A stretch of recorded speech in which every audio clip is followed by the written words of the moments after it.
የተወደዳችሁና የተከበራችሁ የቦርከና ሚዲያ ቤተሰቦቻችን ዛሬም እንደተለመደው በነጻ አስተያየት የቦርከና ዴስክ ዝግጅት ክፍል የደረሱንን ሁለት ጽሑፎች በየተራው ወደ እናንተ የምናደርስ ይሆናል። የመጀመሪያው ስልጣን ስነ አመክንዮና የከሸፈው የኦሮሞ ብሔርተኝነት በሚል በምን ያህል አገር የተጻፈውን ወደ እናንተ እናደርሳለን። በመቀጠል ደግሞ አዲስ አበባ የዘውጌ ማንነት ማቅለጫ ጋር ፊንፊኔ ኬኛና በረራ ይላል የሚለውን በደረጃ የመሪ የተዘጋጀውን ጽሑፍ ወደ እናንተ እናቀርባለን። እንደተለመደው ሁሉ ቻናሉን ሰብስክራይብ፣ ሼርና ላይክ በማድረግ እንዲጀምሩ እየጋበዙ ወደ ዝግጅት እናልፋለን። ስልጣን ስነ አመክንዮና የከሸፈው የኦሮሞ ብሔርተኝነት። በፖለቲካ ታሪክ ትልቁ ህመም የትናንት ተበዳዮች የዛሬ በዳዮች ሆነው ሲከሰቱ ማየት ሳይሆን የፍትህና የእኩልነትን ካባ ደረበ የቆሙ ኃይሎች የስልጣን ማዕከሉን ሲቆጣጠሩት ያንኑ ይቃወሙት የነበረውን አግላይነት በተራቀቀ ወይም ባልተራቀቀ መንገድ መልሰው ሲደግሙት መመልከት ነው። ላለፉት 10 ዓመታት በኢትዮጵያ የፖለቲካ ሰማይ ስር የተገፋሁ ነኝ የሚል የጽኑ ታጋይነት ተረክን ሲያቀነቅን የቆየው የኦሮሞ ብሔርተኝነት ዛሬ የመንግስትነትን ውጫዊ ቅርጽና የስልጣን ማዕከሉን ከተቆጣጠረ በኋላ የወደቀበት አእምሯዊና ሞራላዊ ቀውስ የዚሁ አሳዛኝ ክስተት ቁልጭ ያለ ማሳያ ሆነዋል። በቅርቡ በሀገራዊ ምክክር ኮሚሽን መድረክ በአዲስ አበባ አስተዳደራዊ ህልውናና ባለቤትነት ዙሪያ የዚሁ ብሔርተኝነት አቀንቃኞች ያንጸባረቁት ከተማዋን የመዋጥ ፍላጎትና ከአመክንዮ የወጣ አቋምም አይዲዮሎጂው ከጊዜው ጋር አብሮ የመራመድና ራሱን የማሸጋገር መዋቅራዊ ውድቀት እንደገጠመው በግልጽ ያሳያል።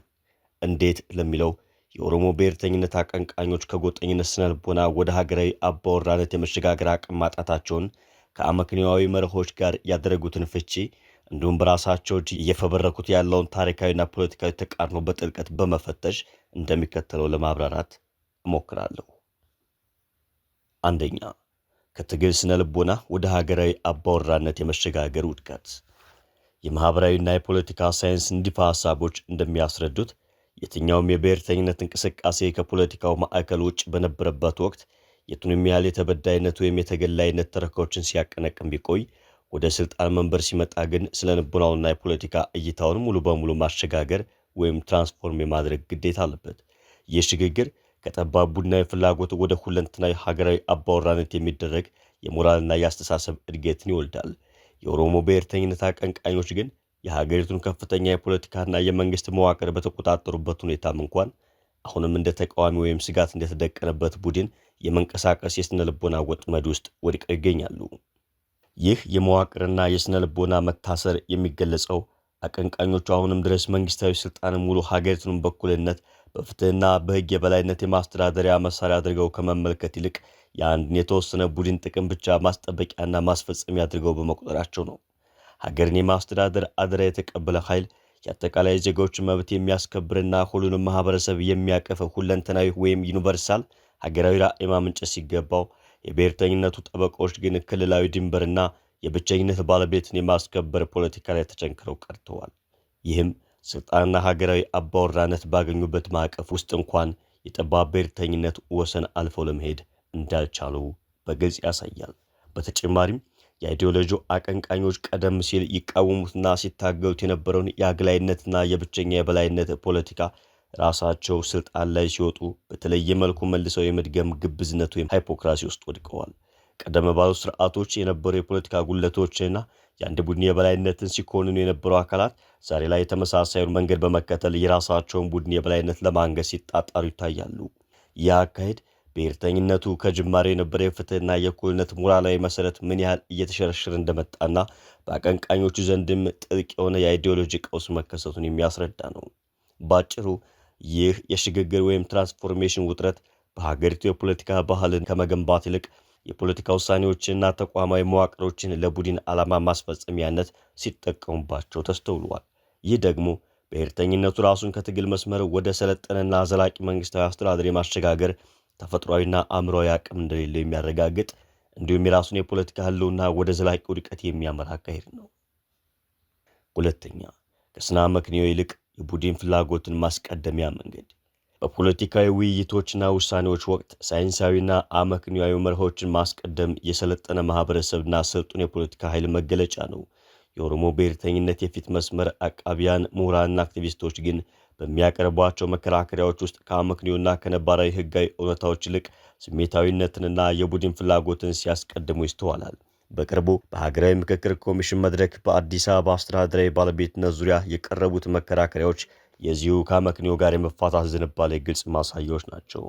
አዲስ አበባ የፌዴራል መንግስቱ መቀመጫ፣ የሁሉም የኢትዮጵያ ብሔሮችና ብሔረሰቦች መሰብሰቢያና የመኖሪያ እንዲሁም በራሷ ነዋሪዎች ዲሞክራሲያዊ ውሳኔ የምትመራ ዓለም አቀፋዊ ከተማ ሆና ሳለ የብሔርተኝነቱ አቀንቃኞች ከተማዋ በኦሮሚያ ክልል ስር ብቻ መተዳደር አለባት ወይም የእኛ ብቻ ናት የሚል መከራከሪያ ያቀርባሉ።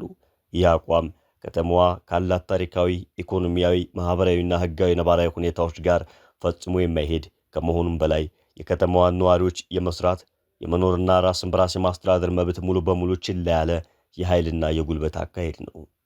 ከዚህ በተጨማሪም በማህበራዊ ሚዲያ የሚንቀሳቀሱና ከሀገር ውስጥ ነባራዊ እውነታ የራቁ የብሔርተኝነቱ ጽንፈኛ ክንፎች የሚያስተዳድሩት አሉታዊ ጫና የአቀንቃኞችን የፖለቲካ አእምሮ ሙሉ በሙሉ ተቆጣጥሮታል። እነዚህ አካላት ከተማዋ ካልተሰጠችን ማፍረስ አለብን ወይም በጉልበት እንቀማለን እስከ ሜዛቻና አደገኛ አቋም መድረሳቸው እንቅስቃሴው በሰለጠነ ውይይት በህግና በአመክንያዊ መንገድ መምራት እንዳልቻለ ያሳያል።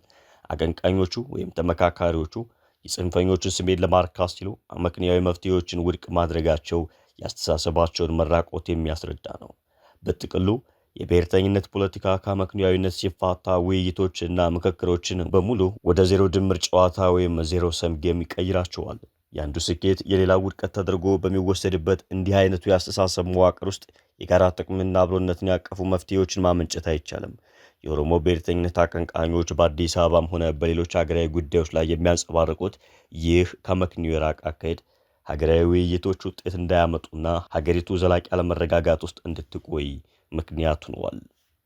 ሶስተኛ፣ የታሪካዊና የፖለቲካዊ ተቃርኖዎች ስብስብ። የኦሮሞ ብሔርተኝነት አቀንቃኞች በሀገሪቱ ሰፊ የህዝብ ቁጥር የሚሸፍነውን ማህበረሰብ ስም በማንሳትና ተወካይ ነን በማለት ይሞግታሉ። ነገር ግን በፖለቲካ ሀሳብ ደረጃ ይህንን ሰፊ የህብረተሰብ ቁጥርና አቅም አጠቃላይ የኢትዮጵያን ህዝብ ለማስተባበር ለመምራትና የጋራ ተስፋ ለመፍጠር ከመጠቀም ይልቅ በጠበበ ክልላዊና ቡድናዊ ድንበር ውስጥ ለመታጠር መምረጣቸው ትልቅ የታሪክና የፖለቲካ ተቃርኖ ነው። ሰፊ የማህበረሰብ ቁጥር ያለው አካል የሰፊዋን ሀገር አባወራነት ትቶ በጎጠኝነትና በቡድናዊነት ውስጥ ሲሸጎጥ የአስተሳሰቡን አነስተኝነት ያሳያል። ይህ የአቀንቃኞቹ አካሄድ በሌሎች ታሪካዊና አነስተኛ ቁጥር ባላቸው የኢትዮጵያ ህብረተሰቦች ዘንድ የቀደመውን የቡድን የበላይነትና የጭቆና ፍርሃት እንደገና እንዲያንሰራራ አድርጎታል። የኦሮሞ ብሔርተኝነት አቀንቃኞች የሚያንጸባርቁት የአግላይነትና የብቸኛ ባለቤትነት ፖለቲካ በሌሎች ማህበረሰቦች ዘንድ የህልውና ስጋት በመቀስቀሱ ሀገራዊ መተማመኑ በጥብቅ እንዲላላ አድርጎታል።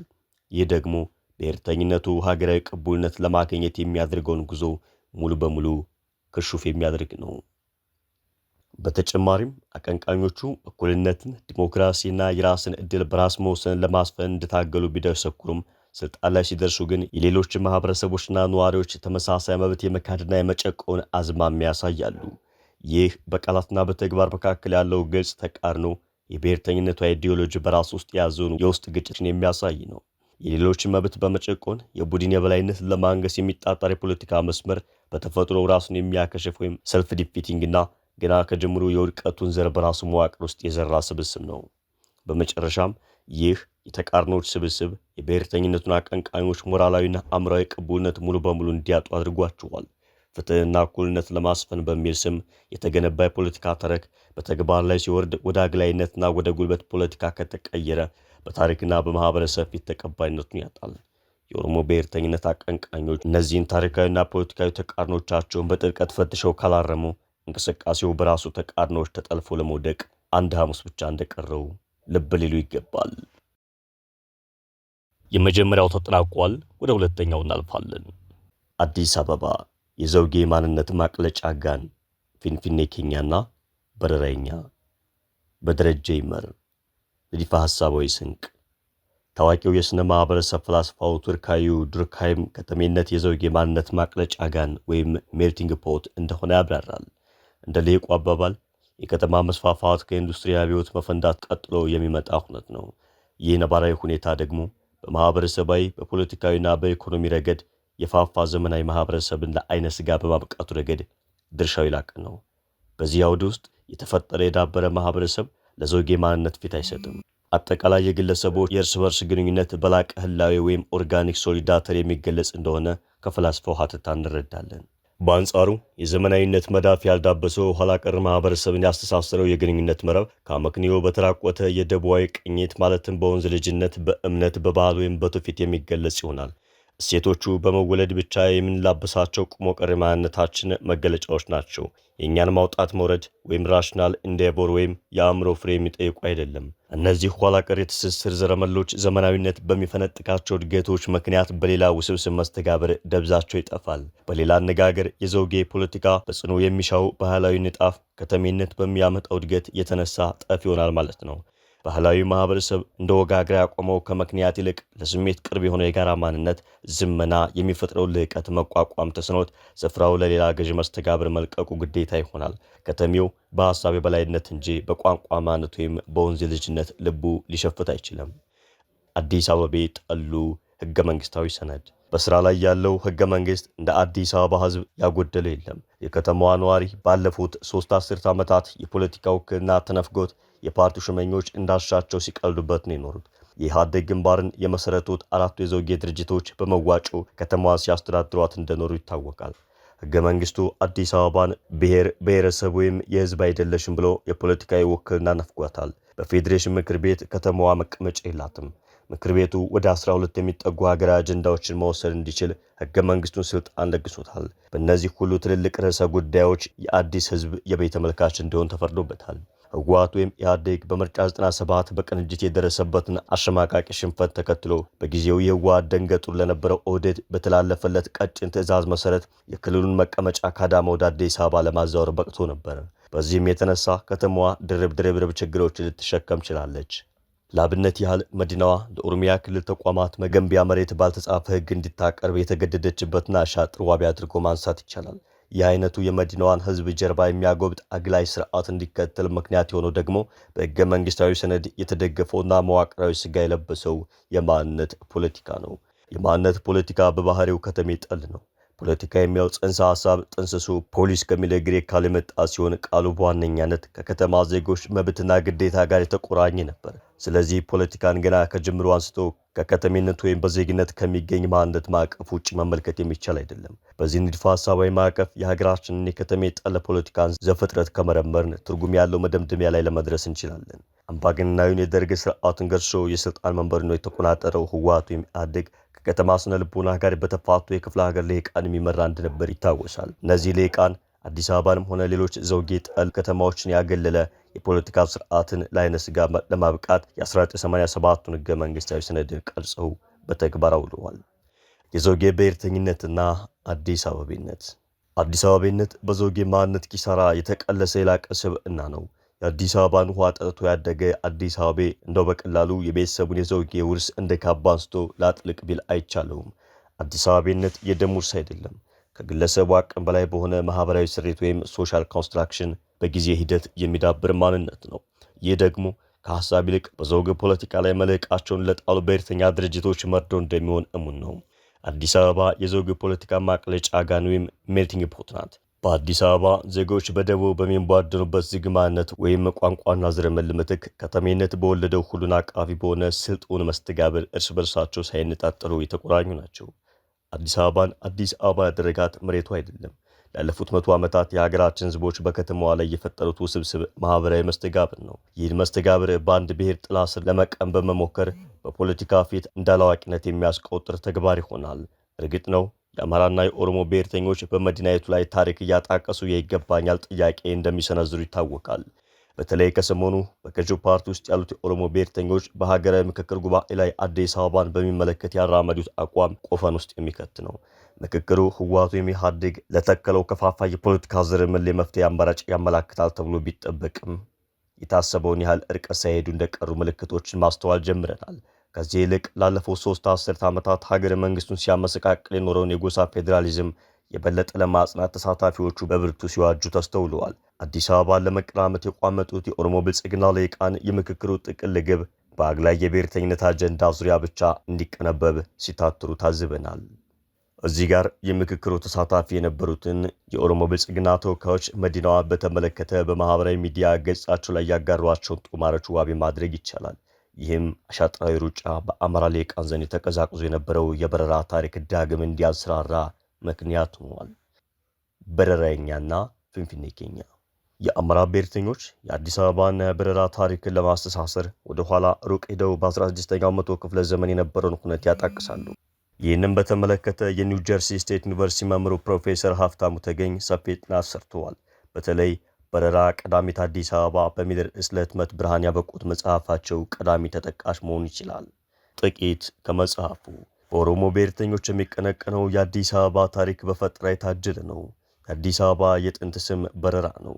በረራም የኢትዮጵያ የነገስታት ዋና መቀመጫ በመሆን ከአጼ ዳዊት ቀዳማዊ ማለትም 1380 እስከ 1413 ጀምሮ እስከ አጼ ልብነ ድንግል 1508 እስከ 1540 ከመቶ ዓመት በላይ አገልግላለች። በረራ ወረብ በሚባል አውራጃ ትተዳደር እንደነበር የታሪኩ መረጃዎች ያስረዳሉ። በ16ኛው ክፍለ ዘመን ይኖሩ የነበሩ ብዙ የውጭ ሀገሮችን የጎበኙት አባ ዳንኤል የተባሉ ኢትዮጵያዊ መነኩሴ ወረብን በኢየሩሳሌም መስለው ጽፈዋል።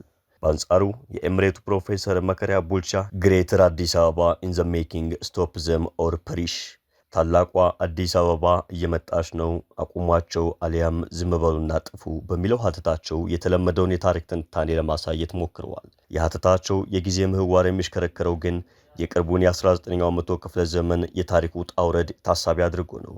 በእርግጥ ታሪክን ለትንታኔ ከሚመችን የጊዜ ውቅያኖስ ጨልፎ መውሰድ አመክንያዊ አይሆንም። ለማንኛውም ሊቁ በከተማዋ ዙሪያ ካሰፈሩት በጥቂቱ ለመጥቀስ ያህል ነው። አጼ ምኒልክ ወደ ኦሮሞ መሬት መስፋፋት እንደጀመሩ የፊንፊኔን ውብ ሜዳና ሸለቆ ሊያሳይ በሚችለው እንጦጦ ተራራ ላይ ቤተመንግስታቸውን በመገንባት ነበር።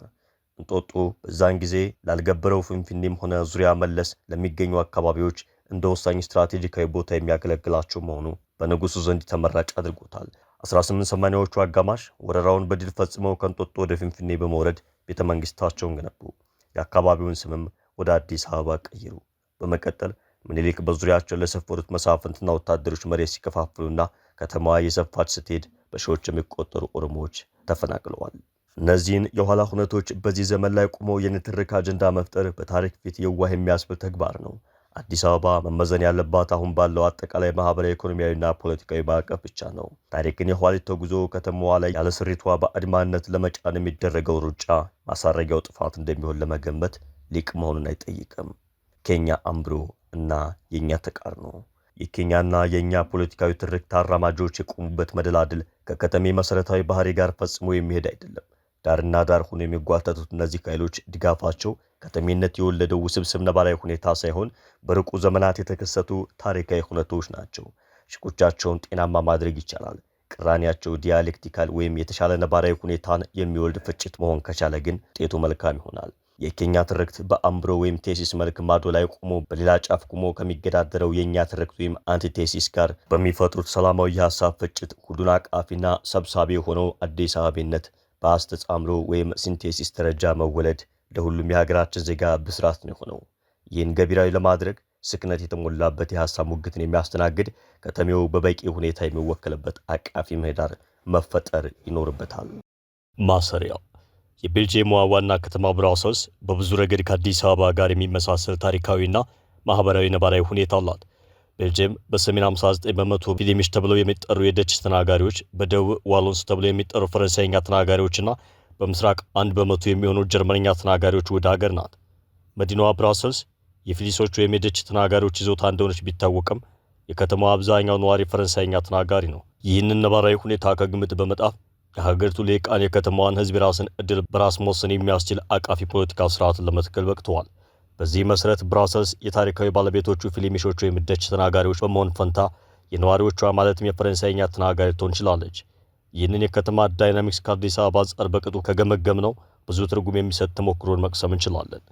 ብራሰልስ የብራሰልሳውያን ናት እንደሚባለው ሁሉ የአዲስ አበባም የባለቤትነት ጉዳይ በዚህ አውድ ውስጥ መበየን ያለበት በእርግጥ አዲስ አበባ የአዲስ አበባዎች ነች የሚለው ትርክት ከተተከለው የፖለቲካ ስርዓት ጋር አብሮ አይሄድም። ይህ እውነታ ህገ መንግስታዊ እውቅና ተነፍጎታል። የሉዓላዊ ስልጣን ባለቤቶች ብሔር ብሔረሰቦችና ህዝቦች ስለሆኑ ከዚህ ክበብ ውጭ የሆነ በዜግነት ወይም በአዲስ አበባነት የተገኘ ማንነት የሚስተናገድበት ምንም ማዕቀፍ የለም። የሀገራዊ ምክክር ጉባኤው ከዚህ የህወሓት ወይም ኢህአዴግ ስርዓት ውርስ የምንላቀቅበትን የተሻለ ምክረ ሀሳብ ይዘውልን ይመጣል ብለን ስንጠብቅ ጭራሽ ያለውን ስርዓት የሚያጠናክር ጉንጭ አልፊ ንትርክ ለአውደ ርዕይ ሊያቀርብልን ችሏል።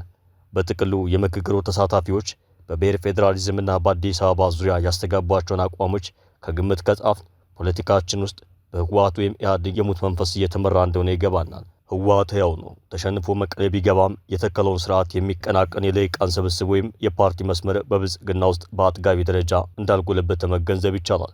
በአጠቃላይ እውነተኛ የአዲስ አበባነት መንፈስ ወይም የዜግነት ፖለቲካ ከበባውን ሰብሮ እንዲወጣ ከተፈለገ ተቋማዊ ዋስትና ያለው የሀሳብ ሙግት የሚያስተናግድ የተለቀቀ ምህዳር ለከተማዋ ነዋሪ ሊመቻችለት ይገባል።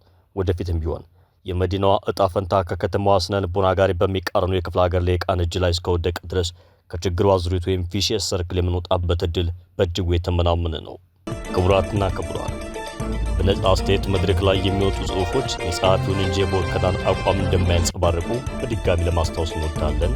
የዕለቱ ጥንቅራችን በዚህ መልኩ ተገባዷል።